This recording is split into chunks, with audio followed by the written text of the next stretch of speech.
세상에서 가장 어려운 것이 무엇인지 아시나요? 바로 책 한 권 읽기입니다.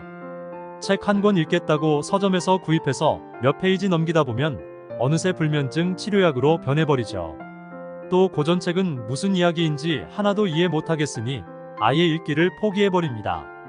하지만 우리는 무식하다는 소리를 듣기 싫어하죠. 그래서 아는 척, 책을 읽어본 척 하고 싶어 합니다. 그래서 이번에 책 읽어본 척 할 수 있게 홉스의 리바이어던을 요약해볼까 합니다. 그럼 시작하겠습니다. 리바이어던은 총 4장으로 이루어져 있습니다.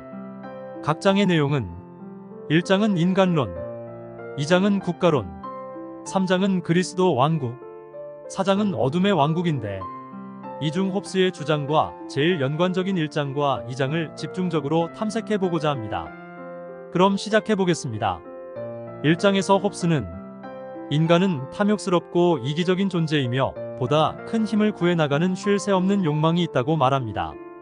자연 상태에서는 서로 적이 되고 안전지대가 없기 때문에 위험해진 자신들을 지키기 위해 싸움을 거는 만인의 만인을 위한 투쟁을 하게 됩니다.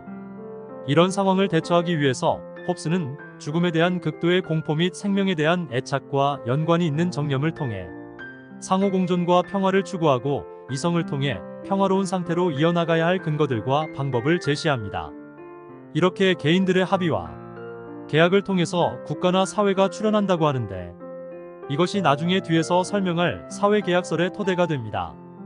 당시 홉스는 왕당파의 입장에 있었기에 의회파의 견제와 저항을 받고 있었는데 여러가지 망명 생활을 통해 절대군주 제도를 옹호하면서 국가와 통치자의 역할을 이 장에 저술하였습니다. 사람들은 강하고 절대적인 힘을 공동으로 얻기 위해 개인들의 자연적 권리를 모아서 사람들을 이끌 수 있는 누군가, 즉 주권자에게 부여해야 한다고 암묵적으로 말합니다. 이러한 정치 형식은 사람들이 주권자에게 저항하지 못하게 만듭니다.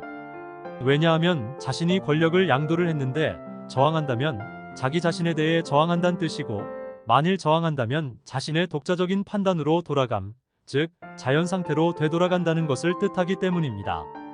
하지만 이런 막대한 권력을 가진 주권자도 능력 미달로 올바른 구실을 못하게 되면 자격을 박탈당할 수 있다고 저술했습니다. 물론 이런 국가가 제목과 유래된 레비아탄 즉 괴물이 될 수 있다는 사실도 홉스는 알고 있었습니다. 하지만 홉스는 모든 인간이 서로 전쟁하는 것보단 그런 괴물을 통해 평화를 유지하는 것이 훨씬 낫다고 판단했습니다. 그렇다면 홉스가 주장하는 사회계약론이란 무엇일까요? 사회계약론이란 근대 국가의 근본 문제인 권력과 자유의 관계를 민주주의적으로 해결하는 방법을 제시한 근대 정치 사상입니다.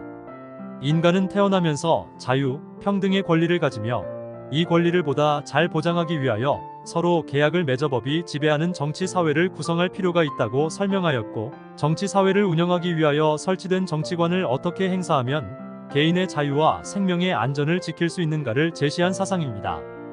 홉스의 사회계약론은 크게 세 가지로 나눌 수 있는데요. 자연상태와 사회계약이론, 그리고 국민주권과 절대군주주의입니다.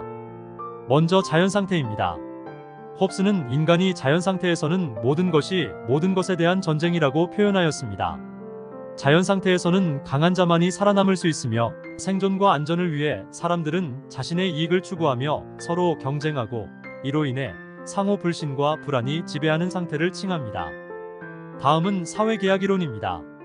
홉스는 인간들이 이러한 자연상태의 불안정함에서 벗어나기 위해 서로 계약을 맺는다고 주장하였고 이 계약은 각자 일부의 권리와 자유를 양보하여 모두가 공헌하고 규칙을 지키며 안전한 사회를 만들 것이라 가정합니다. 마지막은 국민주권과 절대군주주의입니다.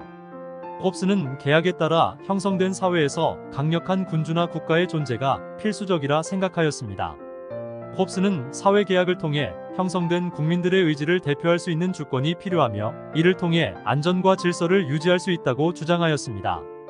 이러한 주권은 개인이 아닌 하나의 군주나 정부에 의해 통제되어야 하며 이는 개인들의 국가의 모든 권리를 위임한다는 의미에서 절대군주주의로 연결되어집니다.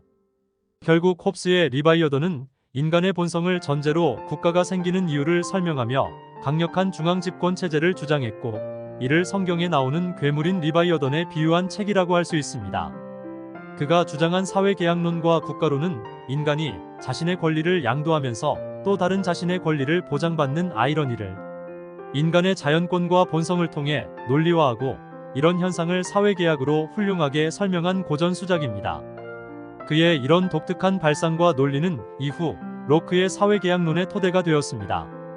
여러분도 현재 어느 국가에 태어나 암묵적 사회계약을 맺고 살아가고 있습니다. 우리가 왜 국가의 법을 따라야 하고 그들이 우리를 보호할 권리가 있는지에 대한 고찰을 홉스는 이 17세기 책에 담았습니다. 물론 우리가 현재 살아가는 대한민국은 왕정국가가 아니지만 충분히 우리의 상황을 이해하는 데 도움이 됩니다. 고전을 읽어야 하는 이유는 여기에 있습니다. 그들이 했던 생각은 낡고 촌스러운 지금 시대와는 맞지 않는 생각이 아닙니다. 변하는 시대 속 변하지 않는 것들에 대해 논하기 때문에 우리는 이 책들을 고전이라 부릅니다. 홉스의 국가론이 현재 사회계약의 고찰을 돕는 건 홉스가 논한 것이 그 시대에 국한되지 않는 인간의 본성과 권리이기 때문입니다. 우리는 점점 생각하지 않아도 되는 시대에 살게 됩니다. 왜냐하면 인간이 아니라 기계와 인공지능이 우리의 생각을 대신할 것이기 때문입니다. 점점 사라져가는 사유의 단초는 언제나 그랬듯이 책에서 찾아야 합니다. 이 영상을 계기로 아는 척하는 것이 아닌 정말 책을 읽어보는 것이 어떨까요? 이상 여기까지 오조였습니다. 감사합니다.